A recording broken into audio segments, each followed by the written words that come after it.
त्रिभुवन के स्वामी ब्रह्मा विष्णु महेश धर्म सहित प्रकट हो गए। रंतिदेव जी लड़खड़ाते हुए उठे, चरणों में गिरे। भगवान ने कहा आखिरी परीक्षा तुम्हारी, तुम इतने 48 दिन के भूखे फिर भी अपने लिए नहीं रखा और पानी तक कुत्ते को दे दिया। तुमने मुझे खरीद लिया भगवान, ये है निष्ठा, तुमने मुझे खरीद लिया, तुम जो चाहो प्राप्त कर सकते हो। प्रसंग चल रहा है, दुष्यंत पुत्र महाराज भरत चक्रवर्ती सम्राट पद पर विराजमान हुए और बहुत सी यज्ञ की 133 अश्वमेध यज्ञ। जब उनके पुत्र उनके सामने आए, छोटे छोटे थे, तो उन्होंने देखा और अपनी पत्नियों से कहा मेरी वीरता और शूरता मेरी योग्यता के अधिकारी नहीं है, मेरे योग्य नहीं। जब ये देखा गया कि अब महाराज चक्रवर्ती सम्राट भरत निसंतान है, तो देवताओं ने योग लगाया। बृहस्पति जी महाराज अपने भाई की पत्नी के उदर में गर्भ स्थापित किया, जिनका नाम ममता था। अब इतना तेजस्वी पुत्र प्रकट हुआ, बृहस्पति जी कह रहे कि मेरा पुत्र है और तथ्य जी कह रहे मेरा पुत्र है। तो माँ ही निर्णय कर सकती किसका पुत्र है। तो ममता जी से पूछा गया संकोच मत करो, बताओ किसका पुत्र है। तो उन्होंने बताया बृहस्पति भगवान। दोनों छोड़ के चले गए। मरुद गणों ने उनका पोषण किया। उनका नाम हुआ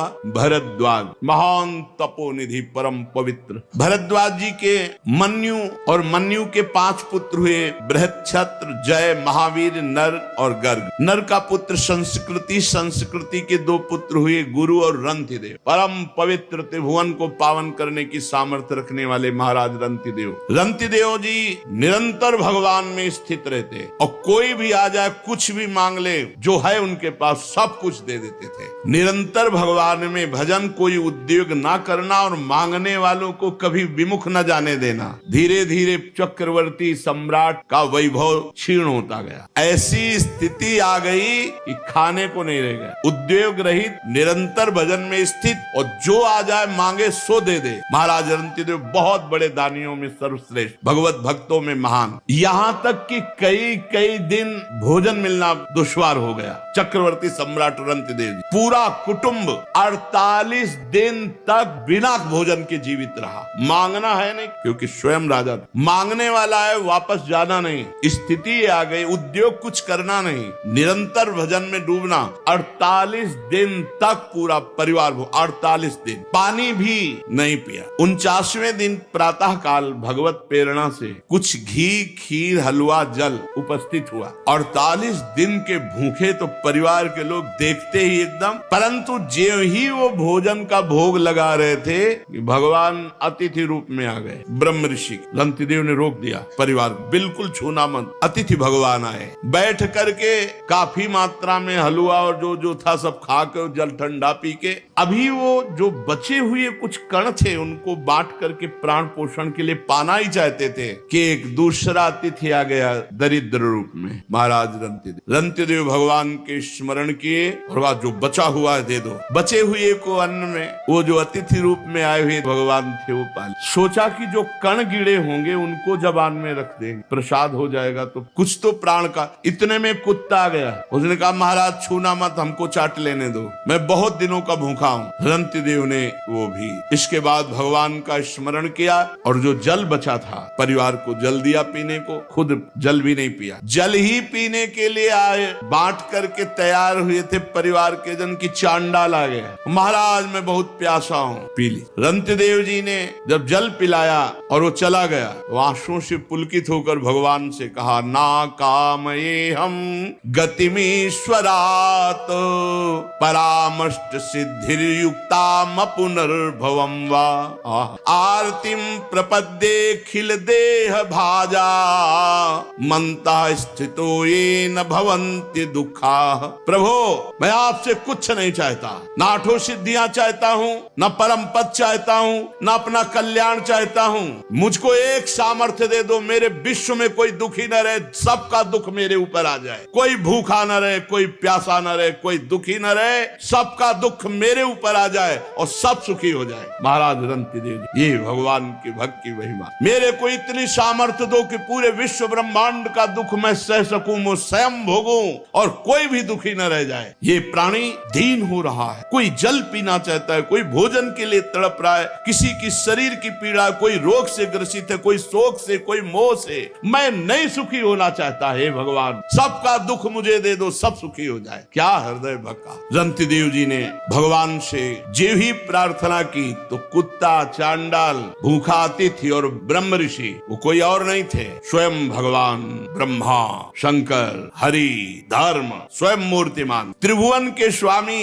ब्रह्मा विष्णु महेश धर्म सहित प्रकट हो गए। रंतिदेव जी लड़खड़ाते हुए उठे, चरणों में गिरे। भगवान ने कहा आखिरी परीक्षा तुम्हारी थी। तुम इतने 48 दिन के भूखे फिर भी अपने लिए नहीं रखा और पानी तक कुत्ते को दे दिया। तुमने मुझे खरीद लिया भगवान, ये है निष्ठा। तुमने मुझे खरीद लिया, तुम जो चाहो प्राप्त कर सकते हो। उन्होंने कहा प्रभु आप देना भी क्या चाहोगे? त्रिगुणमयी माया, उसका प्रभाव तो आपकी कृपा से हम जान ही चुके हैं कि मिथ्या है, मुझे नहीं चाहिए। भगवान ने कहा तुम्हारे रिश्ते नाते जितने भी परिकर के हैं सबको मैं परम धाम देता हूं। संबंधी, रिश्ते, नाते, परिवार जितने जो हैं सब परम धाम भगवान ने कहा परम धाम दे। भगवान के परम धाम को रंतिदेव पूरे परिकर सहित गए। ये है जीवन समर्पित कर दिया तो अनंत वैभव, अनंत आनंद, अनंत काल के लिए। फिर मन्य पुत्र गर्ग से शिनी, शिनी से गार्ग का जन्म हुआ, गार्ग से ब्राह्मण वंश चला। महावीर का पुत्र दुरतिक्षय, दुरतिक्षय का 3 पुत्र त्रयारुणी, कवि, पुष्कारुणी, ये तीनों ब्राह्मण ही हुए। बृहच्छत्र का पुत्र हस्ती हुआ, उसी से हस्तिनापुर बसी। हस्ती के 3 पुत्र अजमीर, दुमीड, पुरमीड। अजमीर के पुत्रों में प्री, मेधा आदि सब ब्रह्म ऋषि हो गए। अजमीर के एक पुत्र का नाम था बृहदिश, बृहदिश का पुत्र बृहदभानु, बृहदधनु का बृहत्काय, बृहत्काय का जयद्रथ, जयद्रथ का पुत्र हुआ विशद, विशद का सेनजीत। सेनजीत के 4 पुत्र है रुचिराष्ट्र, दृढ़हनु, काश्य और वत्स। रुचिराष्ट्र का पुत्र पार था, पार का प्रथुसेन, प्रथुसेन का नीप और उनके नीप के 100 पुत्र हुए। नीप की पत्नी छाया से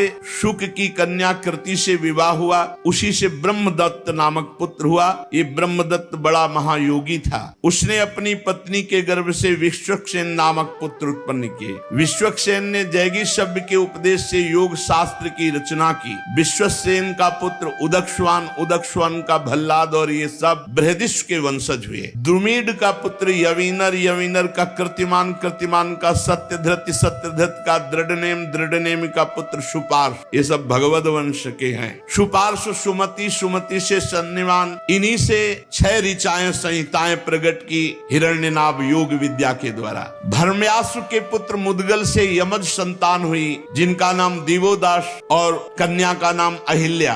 अहिल्या का विवाह महर्षि गौतम ऋषि से हुआ। बहुत ही सुंदर त्रिभुवन सुंदरी अहिल्या जी थी, इसीलिए देवराज इंद्र आकर्षित हो गया था और वो गौतम ऋषि की पत्नी अहिल्या पर गंदी दृष्टि रख। देवराज इंद्र होकर, बोलो त्रिभुवन पति होकर, एक महात्मा की पत्नी अवसर ढूंढता रहा। तो प्रातः कालीन ब्रह्म मुहूर्त में गौतम ऋषि स्नान करने जाते थे, इसको यही अवसर मिला। तो ब्रह्म मुहूर्त नहीं था, उसने अपनी माया से उस समय मुर्गा बोलते वही प्रातः कालीन माना जाता था, घड़ी आदि तो थी नहीं।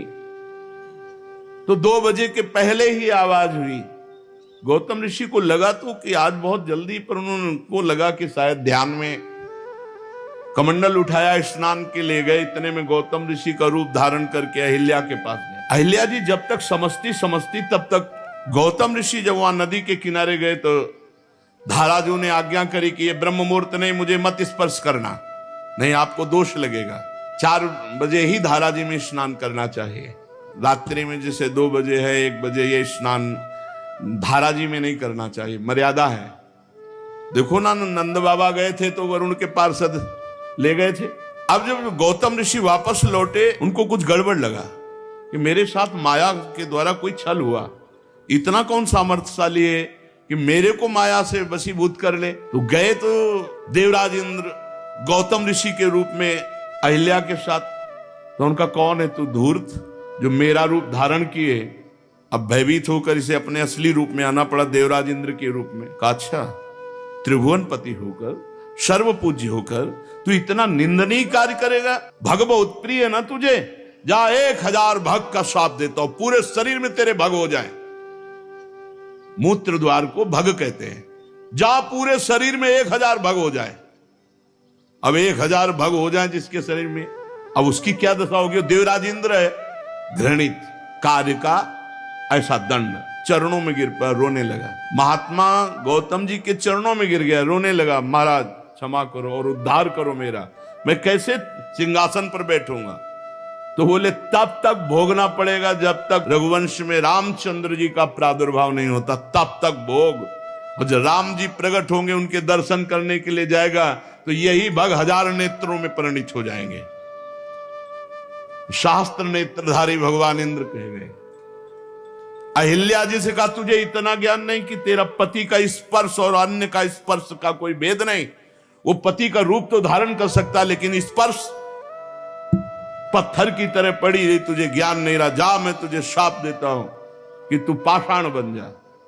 तो उनका महाराज माना मेरी गलती, लेकिन आपका रूप था, बहुत विनय की। तो उनका जब भगवान श्री राम वनवास में आएंगे और तुम्हारा स्पर्श चरणों से करेंगे, तब तुम अपने स्वरूप को प्राप्त हो जाओगी। तो गौतम ऋषि के पुत्र हुए शतानंद जी, जो जनक जी के कुल गुरु पद पर विराजमान। शतानंद जी का पुत्र सत्यधृति, जो धनुर्विद्या में अत्यंत निपुण। सत्यधृति के पुत्र थे शरद्वान, ये महान धनुर्विद्या शरद्वान जी। एक दिन उर्वशी जी जा रही थी और शरद्वान जी ने देखा, तो देखते ही उनका ब्रह्मचर्य नष्ट हो गया। इतनी सुंदर उर्वशी जी। अब वो ब्रह्मचर्य मूंज में गिरा। मूंज एक लता होती, झाड़। तो उस वीर के दो भाग हो गए, उसमें पुत्र और पुत्री का जन्म हुआ। इतना तेजस्वी महापुरुषों का होता था। मूंज से पुत्र हो गए। जो पुत्र हुए वो कृपाचार्य और जो पुत्री हुई वो कृपी। महाराज शांतनु एक दिन शिकार खेलने जा रहे थे, तो वहां रोने की आवाज आई, तो देखा तो उन दोनों को दयावश उठा लिया। जो कृपाचार्य थे वो सदैव आचार्य पद पर विराजमान रहे, और जो कन्या थी वो द्रोणाचार्य जी की पत्नी बनी। दिव्यदास का पुत्र था मित्रेय। मृत्यु के 4 पुत्र हुए, च्यवन, सुदास, सहदेव, सोमक। सोमक के 100 पुत्र हुए, इनमें सबसे बड़ा जंतु उनसे प्रशत। प्रशत के पुत्र हुए महाराज द्रुपद। ये पांचाल नरेश महाराज द्रुपद, इन्होंने ही यज्ञ के द्वारा, यज्ञ करते समय उन्होंने इच्छा की, तो अग्निकुंड से भगवान अग्निदेव ने द्रौपदी जी को प्रकट, ये देवी है। और धृष्टद्युम्न पैदा हुआ, जो कवच कुंडल सहित, अस्त्र शस्त्र सहित द्रोणाचार्य का गला काटने में समर्थ। धृष्टद्युम्न का धर्म्याश्व और नरपति, ये सब पांचाल कहलाए। अजमेर का पुत्र ऋक्ष और उसके पुत्र शंबरण। शंबरण का विवाह सूर्य की कन्या तप्ती से हुआ। उन्हीं के गर्भ से कुरुक्षेत्र के स्वामी कुरु का जन्म हुआ। कुरु के 4 पुत्र हुए, परीक्षित, सुधन्वा, जन्नु, निषधाश्व। सुधन्वा से सुहोत्र, सुहोत्र से च्यवन, च्यवन से कृति, कृति से उपरिचर वसु और उपरिचर वसु से बृहद्दत्त। ये उपरिचर वसु बड़े ही महान भागवत थे। ये अपने तपोबल से ब्रह्मलोक प्राप्त किया और ब्रह्मलोक में बैठे हुए थे। वहां देवी गंगा पधारी। उपरिचर वसु की एकदम दृष्टि गई, सब सर झुकाकर खड़े हो गए, लेकिन ये गंगा जी की तरफ देखते रहे और गंगा जी भी उपरिचर वसु की तरफ देखती रही। ब्रह्मा जी ने कहा, ब्रह्मलोक की मर्यादा के विरुद्ध तुमने दृष्टि डाली, इसलिए तुम दोनों मृत्यु लोक को प्राप्त हो, और तुम्हारी परस्पर आसक्ति देखी गई, इसलिए तुम पति पत्नी के रूप में प्राप्त हो। उपरिचर वसु हुई, महाराज शांतनु के रूप में प्रकट हुए और गंगा जी ने उनको पति रूप में प्राप्त किया। बृहद्दत्त कुशाम्ब मत्स्य प्रत्यग्र चेदीप और चेदी देश के राजा हुए। बृहद्दत्त का पुत्र कुशाग्र, कुशाग्र का ऋषभ, ऋषभ का सत्यहित, सत्यहित का पुष्पवान, पुष्पवान के जहु नामक पुत्र हुआ। और बृहद्रथ की एक पत्नी से एक टुकड़ा और दूसरी पत्नी से 2 टुकड़ा ऐसे प्रकट हुए। अब बृहद्रथ ने देखा कि तो अलग अलग टुकड़े 2 रानियों से बेकार, तो किसी वृक्ष के नीचे गड़वा दिया। जरा नाम की एक राक्षसी घूम रही थी, उसको गंध आई मांस की, तो खाने के उद्देश्य से उसको वहीं 2 अलग अलग टुकड़े थे ऐसे उठाया और बहुत प्रसन्न होगा, जियो जियो जियो जियो। वो जी गया और रोने लगा। तो उसने सोचा कि जिंदा क्या खाना, ये बालक अगर हमारे महाराज बृहदस्यु को प्राप्त हो तो बड़ी राक्षसी चमत्कारिणी थी, वो गई और कहा महाराज की जय हो, हमें 2 टुकड़े मिले, उनको जोड़ा तो पुत्र बन गया। बोले मेरे ही रानी के टुकड़े थे, मैंने ही गड़वाए थे, वो तो मेरा ही पुत्र है। तो जरा राक्षसी के द्वारा जोड़ने के कारण उसका नाम जरासंध हुआ। इसीलिए भीम खूब पटकते रहे लेकिन मरा नहीं। भगवान ने जब ऐसे फड़वा करके उल्टा फेंकवाया तभी जरासंध का सहदेव, सहदेव का सोमपि, सोमपि का श्रुतश्रवा, कुरु के ज्येष्ठ पुत्र कोई संतान उनके नहीं हुई। जन्नू का पुत्र सुरत, सुरत का विदुरत, विदुरत का सार्वभौम, सार्वभौम का जयसेन, जयसेन का राधिका, राधिका का पुत्र अयुत, अयुत का क्रोधन, क्रोधन का देवातिथि, देवातिथि का ऋष्य, और ऋष्य का दिलीप, और दिलीप के महाराज प्रतीप, और प्रतीप के 3 पुत्र हुए, देवापि, शांतनु, बाल्यहिक। देवापि तो अवधूत महापुरुष थे। जेवी राजपाट का वैभव देखा, उनका ऐसा मायाकृत है, और एकांतवास करते हुए निरंतर भगवान का स्मरण करके परम पद को प्राप्त हुए। राज्य पद पर महाराज शांतनु विराजमान हुए। ये महा पराक्रमी, महान तेजस्वी, छू ले तो बूढ़े से जवान हो जाए, छू दे तो बूढ़ा जवान हो जाए। यम यम कराभ्याम स्पृशति जीर्णम यौवन में तिस।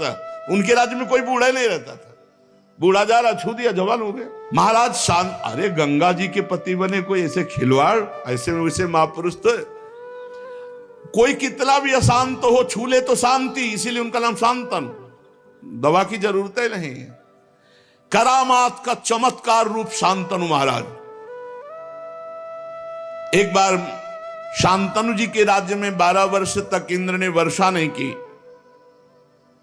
तो ब्राह्मणों ने शांतनु से कहा कि तुमने एक क्रम तोड़ा है, तुम्हारे बड़े भाई देवापि हैं और उनका विवाह नहीं हुआ, उन्होंने राजपद स्वीकार नहीं किया, और तुमने विवाह कर लिया और राजपद स्वीकार किया, उनकी आज्ञा तो हुई नहीं। अब उनकी आज्ञा क्या, वो तो विरक्त महापुरुष। तो कहा तुम परिवेत्ता हो, इसलिए तुम्हारे राज्य में वर्षा नहीं होगी, 12 वर्ष तक वर्षा नहीं होगी। महाराज शांतनु वन में खोज की, और देवापि जब मिले तो उनसे अनुरोध किया। शांतनु के मंत्री अस्मरात ने पहले उन ब्राह्मणों को भेज दिया था सूचना देके कि शांतनु आ रहे हैं, प्रार्थना करेंगे राज्य के लिए, आपका क्या विचार है। उनका कदापि स्वीकार नहीं करें, बोले आप अपने में रहना। देवापि निंदा करने लगे शांतनु जब गए, उन्होंने कहा मुझे राज्य गृहस्थ धर्म बिल्कुल, इसलिए फिर वो लौट कर, देखो तब दोष नष्ट हुआ, फिर वो लौट करके आए तो वर्षा हो गई।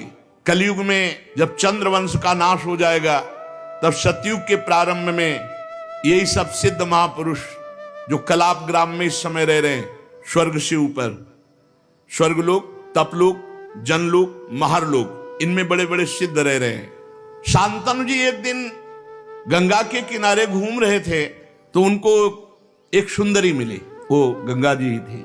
इनके पिता जो प्रतीक थे वो हरिद्वार में बड़ी तपस्या कर रहे हैं। गंगा जी प्रसन्न हुई और आकर के दाहिनी गोद में बैठ गए जांग पे, और प्रतीक ऋषि से कहा कि मैं बहुत प्रसन्न हूं तुम्हारे ऊपर, मुझे स्वीकार करो। तो उनका हाँ बेटी। तो उनका आपने बेटी क्यों कहा? बोले दाहिनी जंघा पुत्री का अधिकार। तो उनका मैं तो आसक्त चित्त होके आई थी। तो बोले मेरे पुत्र वधू तो मेरी पुत्री के समान ही रहोगी। तो गंगा जी उनसे कहा था कि आपका पुत्र हमसे प्रश्न नहीं करेगा मैं कौन हूं और मैं क्या करती हूं, ये प्रश्न नहीं करेगा। जिस दिन प्रश्न किया उसी दिन चली जाऊंगी। शांतनु जी ने देखा ही केवल गंगा जी को, इतना सुंदर गंगा जी, नजदीक गए और कहा चक्रवर्ती सम्राट महाराज शांतनु आपकी दास्ता स्वीकार करता है, क्या आप हमारी प्रार्थना स्वीकार करते हैं? तो गंगा जी ने कहा शर्त, प्रश्न नहीं मैं कौन हूं, क्योंकि जान जाए कि गंगा जी हैं तो फिर स्पर्श करने की सामर्थ्य कहां। देव निधि भगवती ब्रह्म स्वरूप गंगा जी। दूसरी बात, मैं जो भी क्रिया करूंगी उस पर तुम प्रश्न नहीं करोगे। शांतनु ने कहा स्वीकार। तो कहा मैं आपकी अर्धांगिनी बन सकती हूँ। अब तो गंगा जी को रथ पे बैठा के लाए, पूरे हस्तिनापुर में आनंद की धूम मच गई। गंगा देवी तो रिद्धियां सिद्धियां सब महलों में लौटती। पहला पुत्र हुआ, सीधे उठाया और गंगा जी की धारा में जाके फेंक दिया। ये अष्टवसु हैं। भगवान वशिष्ठ जी के शाप से मनुष्य लोक को इनकी प्राप्ति हुई। विस्तार से चरित्र है। 2, 3, 4, 5, 6, 7, 8वें को जो उठा, कौन है तू? भीष्म जी 8वें, वही कौन है तू? अष्टवसुओं में वही। ऐसी मां तो मैंने कहीं नहीं देखा कि पैदा होते ही अपने पुत्र का वध कर दे, गंगा की धारा में फेंक दे। तू कौन है? ऐसी कैसी मां है तू? विकल हो गए महाराज शांतनु। गंगा जी ने कहा बस बस सावधान, तुम अब परिचय जानो, मैं ब्रह्मपुत्री गंगा हूं। हाथे जुड़ गए महाराज शांतनु। और मैं केवल साप के वशीभूत होकर आई थी, अब जा रही हूं, और ये पुत्र तुम्हें पूर्ण ज्ञानी महात्मा बना कर दूंगी। गंगा जी अंतर ध्यान हो। महाराज शांतनु ऐसे विरह में कि लग रहा था प्राण निकल जाएंगे। बस गंगा की धारा को देखना, गंगा जी की तरफ, गंगा जी की वही याद कि मैं जान नहीं पाया देवी गंगा हमारे पास इतने वर्षों तक रही। एक दिन वो धारा में देख रहे थे तो गंगा की धारा रुक गई, तो और प्राण की जो जिस धारा के सहारे था वो धारा भी गई। तो लगा रोक कौन सकता है? तो आगे देखा तो 9 किशोर बालक बाणों की बौछार से गंगा की धारा को रोक रहा। हे राजकुमार, कौन हो तुम इतने वीर? तो उनका मां, क्योंकि पुरुष को देखा, बोले मां। सोई गंगा जी प्रकट हो गए। अब तो महाराज शांतनु, कालो ये तुम्हारा पुत्र है देवव्रत। ये विश्व के समस्त धनुर्धरों से, जैसे भगवान परशुराम जी समस्त विद्याओं में, समस्त कलाओं में, समस्त अस्त्र शस्त्र आदि में परम प्रवीण और सत्य प्रतिज्ञ महात्मा देवव्रत, ये तुम्हारा पुत्र है। ले जाओ, तुम्हारे यश का विस्तार करेगा। तो उनका देवी आपका सानिध्य। गंगा जी काफी तसल्ली मिली देवव्रत से, पर विकलता गंगा जी शांतनु जी के भीष्म जी प्रकट हुए। शेष चर्चा आगे। श्री राधा वल्लभ लाल की।